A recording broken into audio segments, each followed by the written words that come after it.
to full, yeah, perfect. Thanks. Yep, just finding my way around the mouse.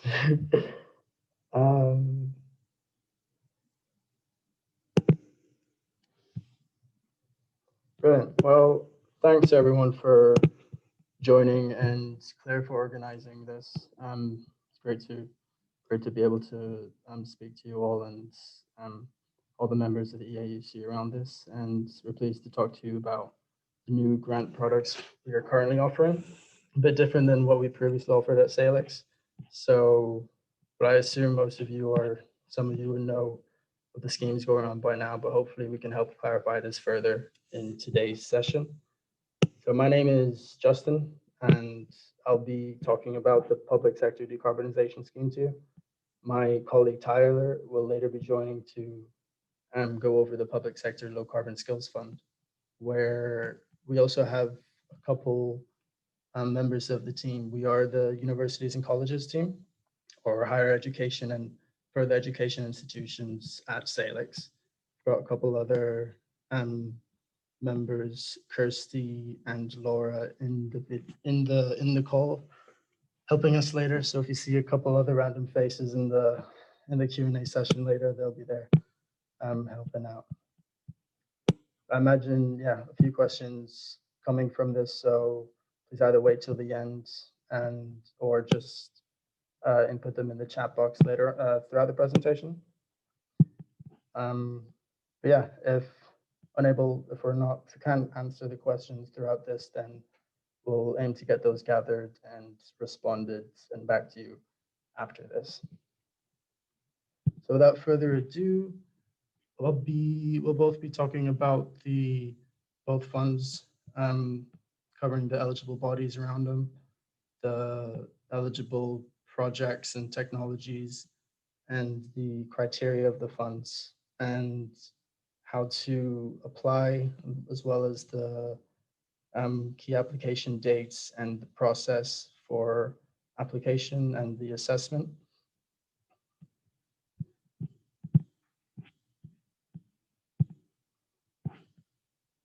Yeah, so the Public Sector Decarbonisation Scheme was launched by BEIS, the Department for Business, Energy and Industrial Strategy, which was the £1 billion grants program, and it's aimed to be delivered by ourselves, Salix. And I believe it started, applications were open from the 30th of September for us, through us. But the main purpose of the grant is to, in alignment with BEIS's mission and priorities, is to help stimulate a green recovery with all that's going on, to help back businesses and expand on innovation, and as well as tackle climate change. The funding is for capital energy efficiency and low carbon heating projects, and is aimed to deliver a stimulus to the energy efficiency and low carbon heat sectors by supporting jobs, getting people out of furlough, and also to deliver carbon savings in the public sector, specifically through this added heat decarbonization focus. So in terms of who's eligible, HEIs are eligible. So are further education institutions. I'll break down a bit just to show you. But in terms of all HEIs are eligible, their wholly owned subsidiaries are also available. That includes trading arms of the universities that help run their services. That includes retailing, catering, or their sports centers. And also the private colleges under, say, Oxbridge universities, under the main HEI umbrella are eligible as well. Yeah, so for example, some private colleges under Oxbridge or Durham University. And for further education institutions, the same goes for their wholly owned subsidiaries. Though we'd please, for both cases, HEIs and FEIs, to note that either the college or the uni has to apply on behalf of the subsidiary, as to make sure that all the savings are recognized that it's going to the public body sector. And also eligible under FEIs are general maintained colleges. Those that aren't eligible include registered charities, which are not HEIs nor FEIs, and also colleges that are deemed independent by Ofsted.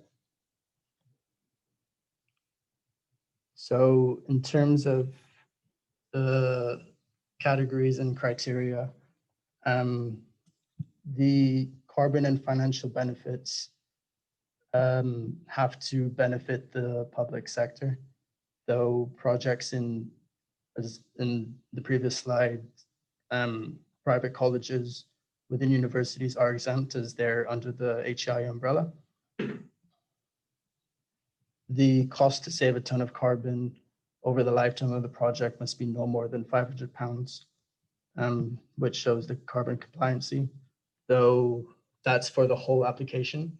So can be included, different projects can be included from different buildings within the application to meet that carbon compliancy. The grant scheme is primarily for capital works.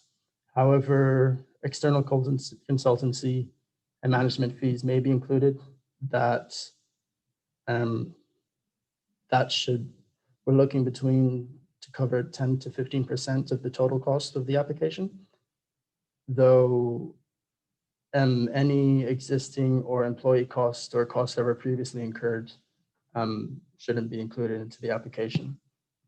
And we ask for the projects to meet Salix's additionality criteria. That means that projects that aren't required to be installed by law or by the building regulations.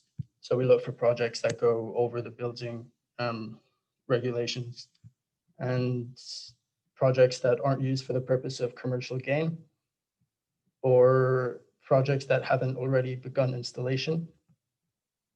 Also, that it's ensuring that funding hasn't already been agreed by other sources. So it could be that you have other part funding for the project, including other grants to help match the project, but we please ask you to make sure that specific parts of the project are not double funded and that this is clear in the application form. So in the other additionality criteria is that in Salix's reasonable opinion, the project would not have taken place without the help of this grant. So the eligible projects and technologies of the scheme have been divided into 4 different categories. The first being technologies that directly contribute to the heat decarbonization of a building through installing low carbon heating measures, including heat pumps or connection to low carbon heating. And we've seen examples of different public sectors connect to the same existing district heating networks, which is brilliant to see some local efforts between them. Category 2, these refer to projects that don't directly contribute to the heat decarbonization of the building, but help reduce the overall energy demand in order to support future heat decarbonization. That includes insulation, glazing, and ventilation, also other energy efficiency measures like BMS, kitchen equipment, or lab upgrades. Category 3 refers to technologies that don't necessarily reduce carbon emissions directly, but they act as enablers for future heat decarbonization projects to take place. And they include metering, electrical infrastructure, or battery storage with PV, for example.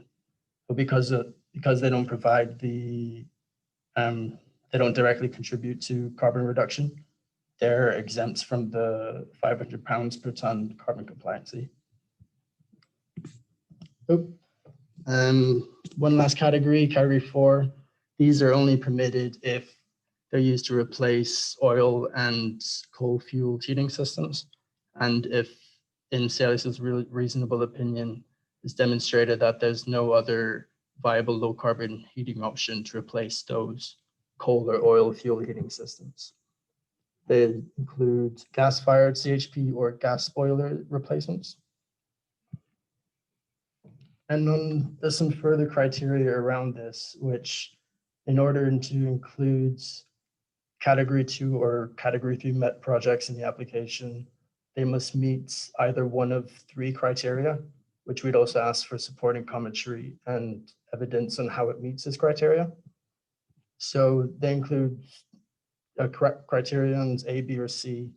A is that the either Category 2 or 3 measures are combined with Category 1 projects within the application, so low carbon heat source, or criteria B, where either Category 2 or 3 measures already have low carbon heating sources in their buildings, or criterion C, where a written commitment is made to future heat decarbonization for the buildings in which you're installing those measures in.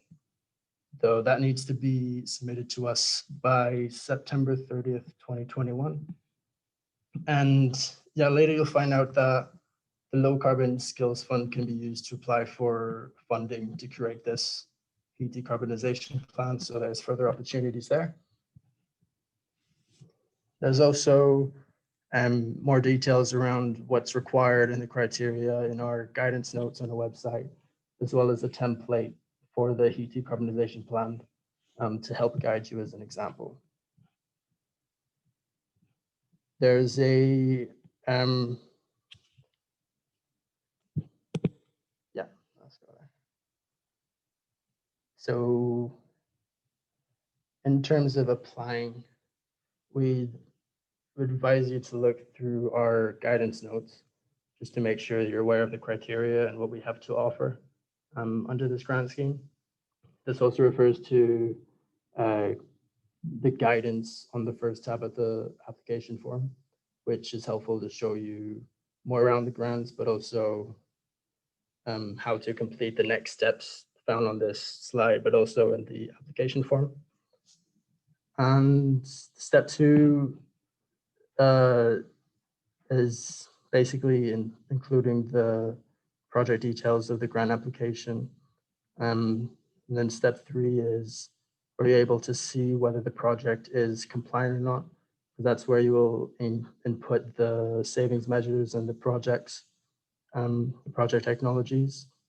And step 4 is the business case, which includes giving further details around cost breakdowns and for you to outline the project's governance, the project procurement, and your risk mitigation strategy.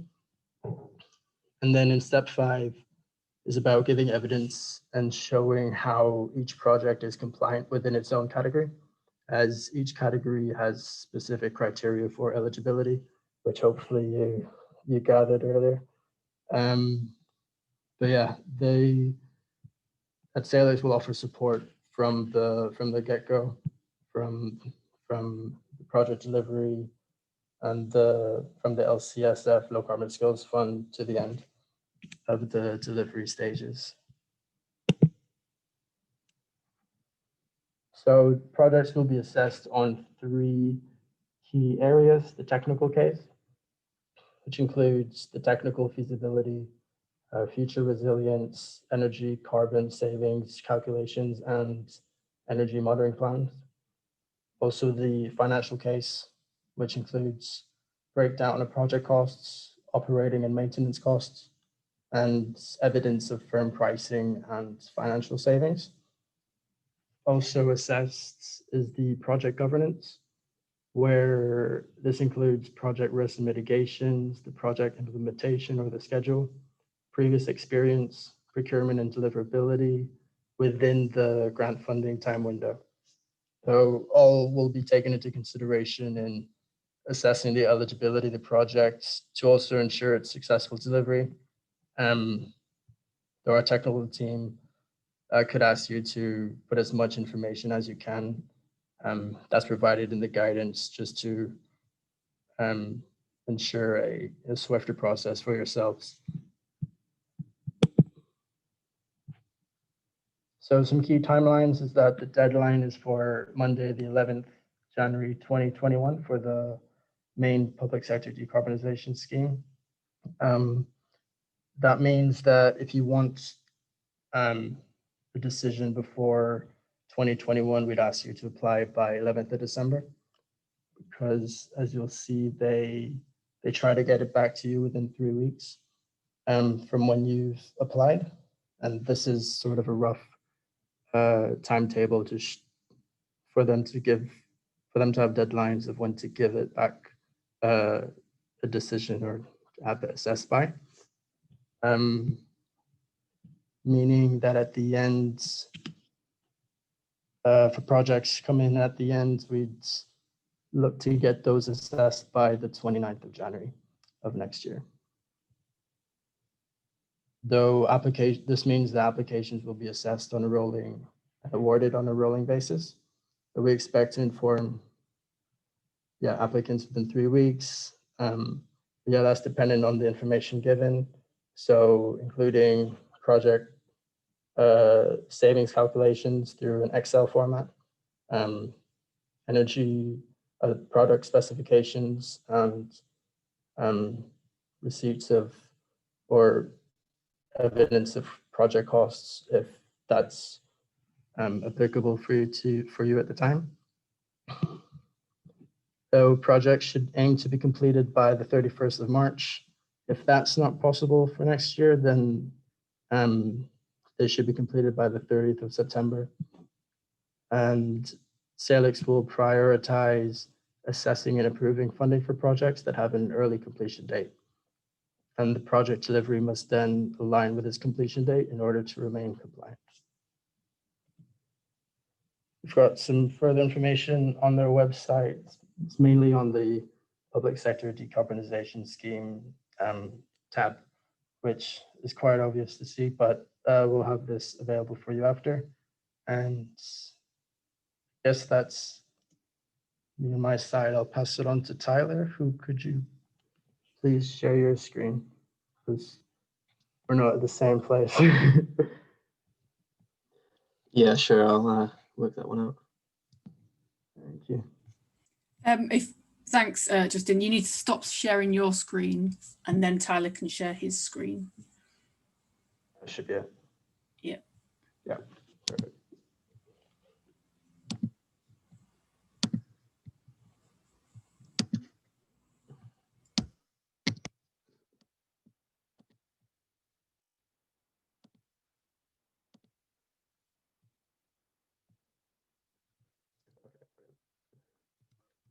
Oh, so let me just. Okay. Hi, everybody. As Justin said, I'm Tyler. I'm also a member of the Universities and Colleges team, and I'm going to run you through the Public Sector Low Carbon Skills Fund. The Low Carbon Skills Fund has been launched in conjunction with the Public Sector Decarbonisation Scheme, alongside it as sort of a helping hand to the decarbonisation scheme. And the Low Carbon Skills Fund has been split into two sections, both with slightly different aims, but with the aim of supporting applications and projects to do with the decarbonisation scheme. So the first section that the Low Carbon Skills Fund has been split into is for project development. And the idea with this is that you can use the funding to employ consultants or contractors to come in and study and help you develop energy efficient projects. The idea is that you can use the funding before you apply for the Public Sector Decarbonisation Scheme to allow you to compile a really robust and effective application for the grant scheme. So this is for universities and colleges that may not have the resources to develop an appropriate application for the decarbonisation scheme themselves. This will be used to beforehand get the application together a lot more effectively. The second scheme is sort of, again, subdivided into for the project delivery and for the production of a heat decarbonisation plant. So this section of the Low Carbon Skills Fund would primarily be used alongside the main grant scheme when an application is submitted. And this would allow you to get extra funding for things that haven't been funded by the Public Sector Decarbonisation Scheme that would enable the delivery to be completed. So like for external contractors, for instance. So that's for anything that's not already covered by the capital works that you've applied for. And the extra bit for that is it would allow you to develop a heat decarbonisation plan or to improve on an existing heat decarbonisation plan while you're applying for the Public Sector Decarbonisation Scheme.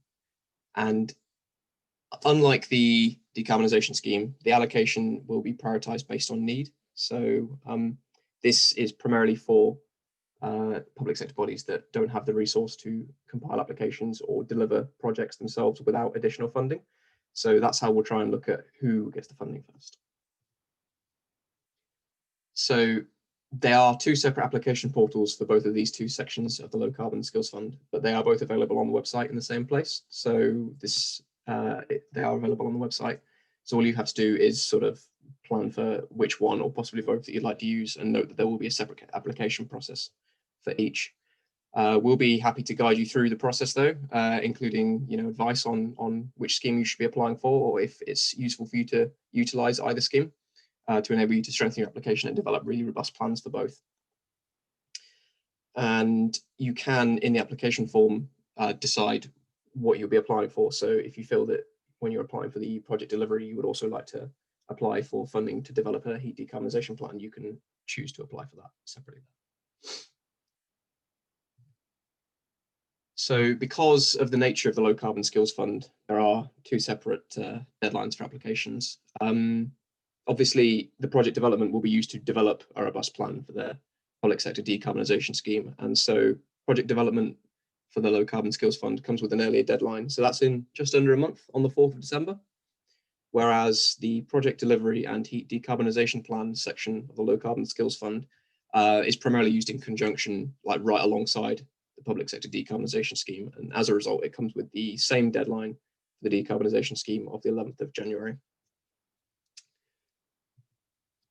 So the Low Carbon Skills Fund has a faster turnaround than the Public Sector Decarbonisation Scheme. So we assess them weekly.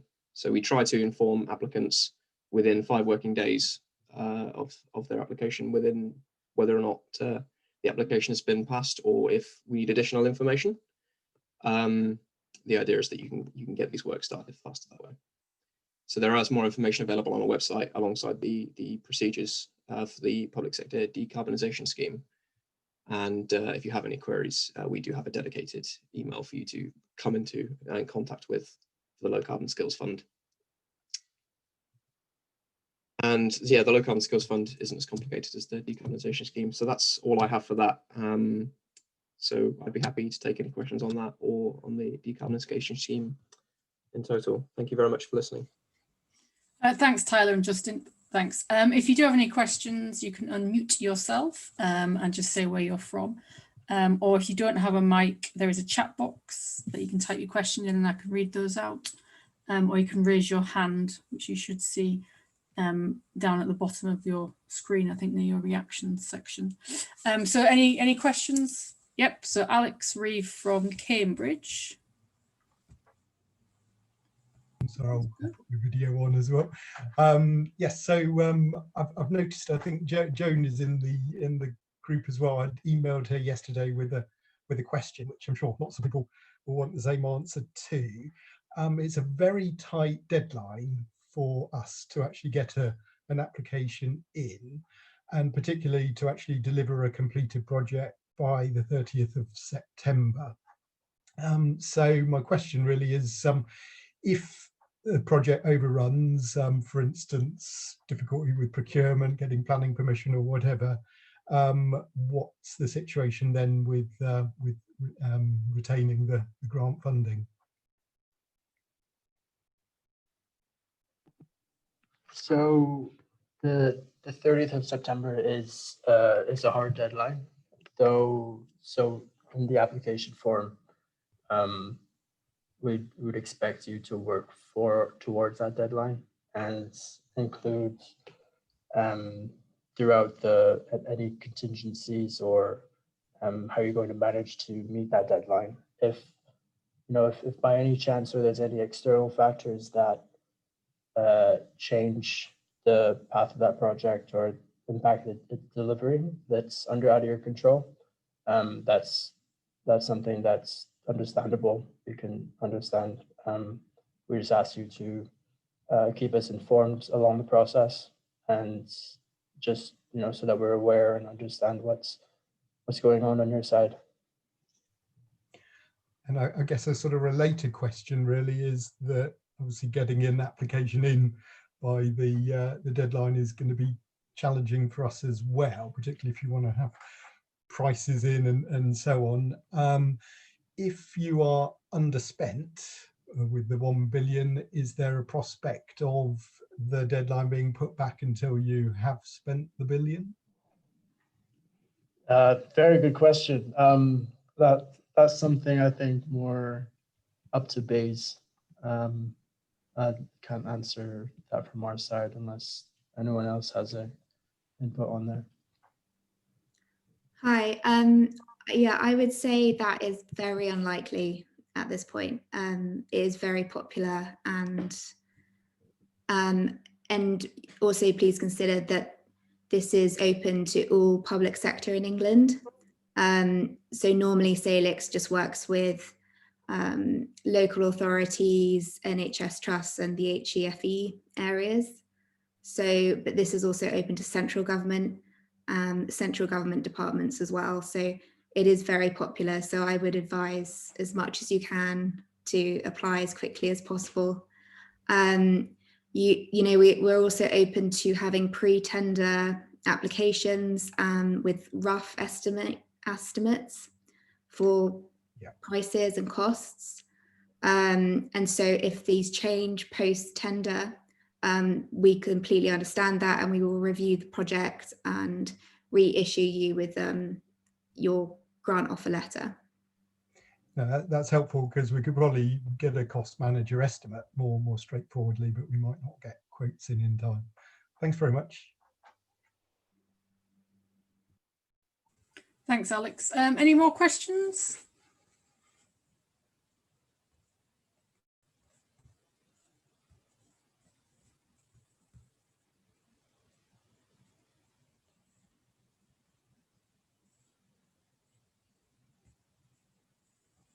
If you don't have a mic, you can use the chat box. And I think Glenn from Yeovil's asked about the recording, and that will be it'll be probably hosted on our website, the AEC website, but I will be sending out links. And I assume, Justin and Tyler, I can send out the presentation slides as well.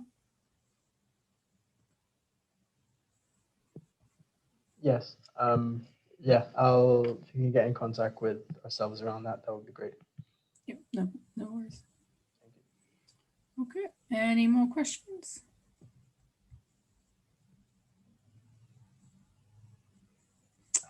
Well, I might as well ask another question.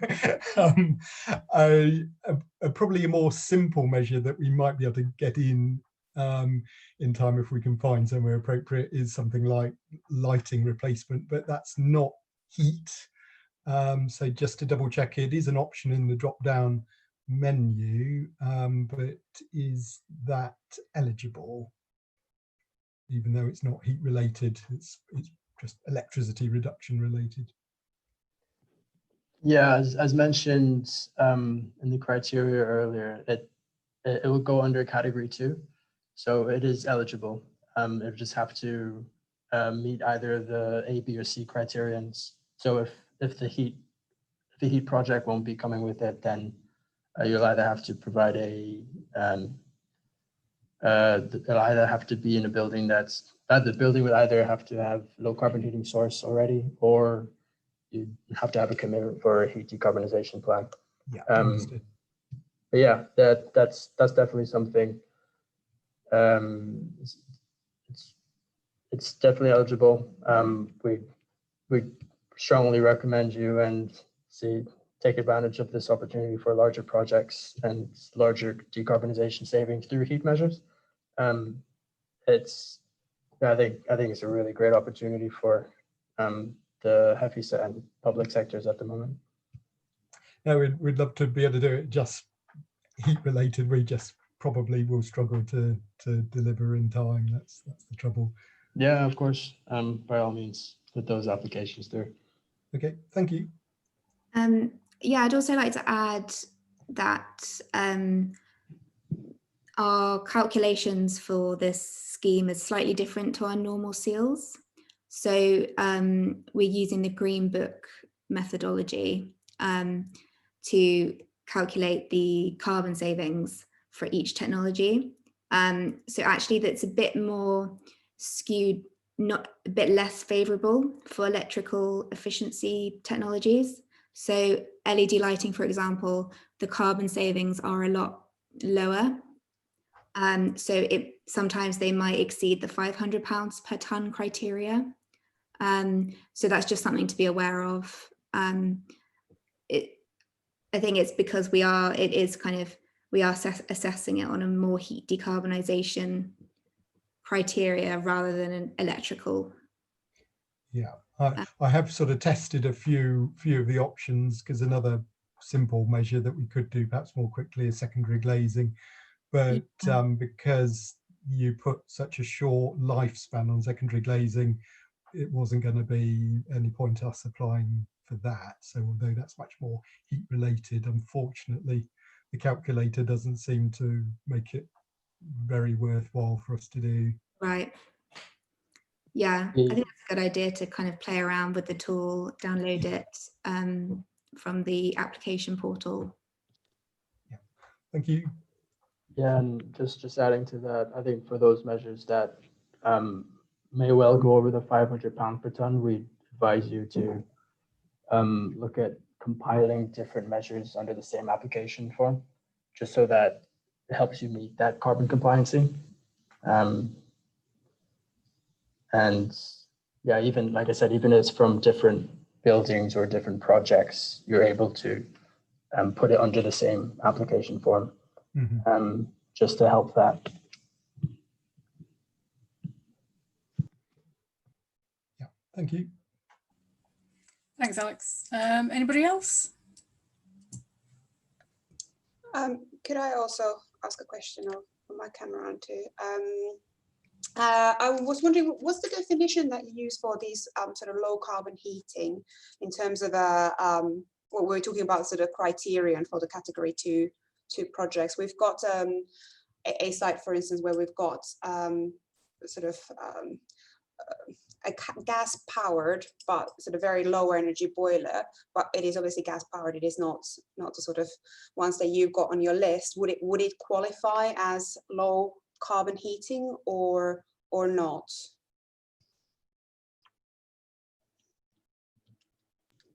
Unfortunately, I don't think so.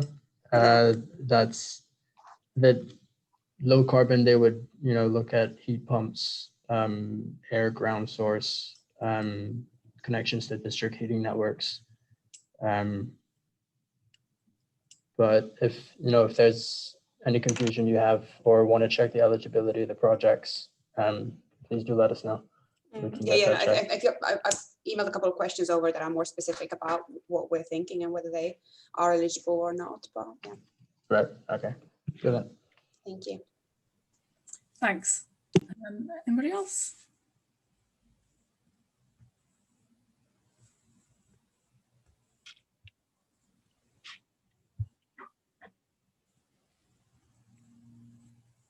See if anyone's raised their hand.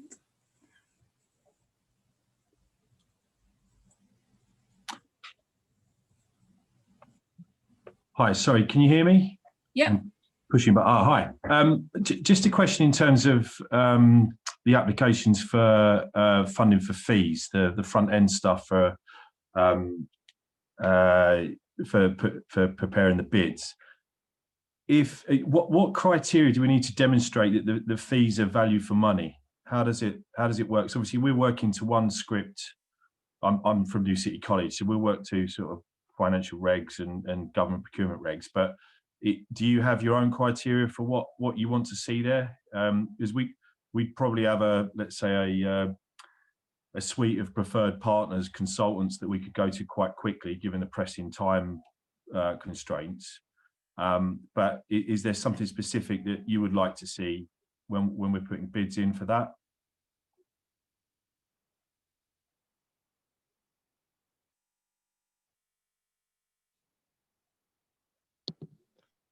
Hi, I'm Kirsty from Salix. I'll try and answer that one. So for part of the low skills fund application, what we're really kind of trying to see is just that you are following your own procurement rules, and just maybe an explanation of what they are. So, you know, if there is a certain value that you're applying for and you need 3 quotes to kind of satisfy procurement, then, you know, just a kind of description on that. So it's just kind of, yeah, really outlining your own procurement process. Okay, thanks. Thanks, Kirsty and Ian. Any more questions?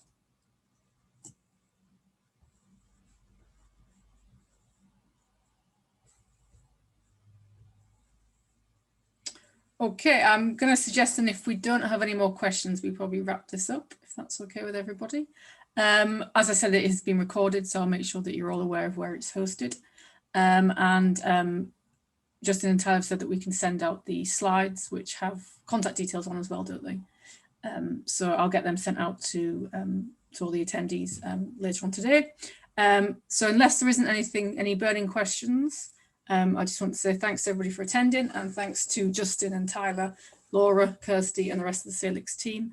And also, if you could just do a very quick survey, it's Slido, sli.do. The event code is Salix, and it's just basically good for us to help us when we're doing our planning for future webinars, etc. Okay, so thanks everybody. Thank you very much, Claire, and for everyone. Yeah, thanks everybody for listening.